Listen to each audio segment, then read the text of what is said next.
আব্বা, যাত্রা বেলা পাঠ করতে যাচ্ছি, দেখো তোমার গেট আপ সেট ঠিক আছে কিনা। গেট আপ তো ঠিকই আছে বাবা, তা কি পাঠ করবি? আমি তো রাজার পাঠ করবো বাবা, আমাকে কিছু ডায়লগ শিখে দাও। ডায়লগ শিখবি বাবা? আচ্ছা ঠিক আছে, আমি যা যা কই তুই তাই তাই ক। আচ্ছা বাবা। বাড়ির যেদিকে তাকায় চারদিকে শুধু ঘোর অন্ধকার দেখি। বাড়ির যেদিকে তাকাই চারদিকে শুধু গুড় গন্ধ দেখি। সি সি বাবা, এগুলা কি করছ তুই? সে সে বাবা, না কি কইস তুই? আরে তোক দিলাম রাজার পাঠ, তুই হরস নেথরের পাঠ। আরে তোক দিলাম রাজার পাঠ আর তুই করস নেথরের পাঠ।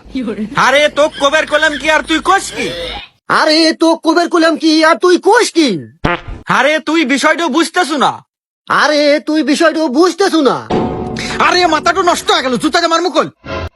আরে মাথা তো গেল নষ্ট হয়ে, আর জুতা দিয়ে মারমু কই? কি তুই বাপেক জুতা মার বাঁচাস? দাঁড়া, মন্দির আগে আজকে যাত্রা পালা ছুটাই।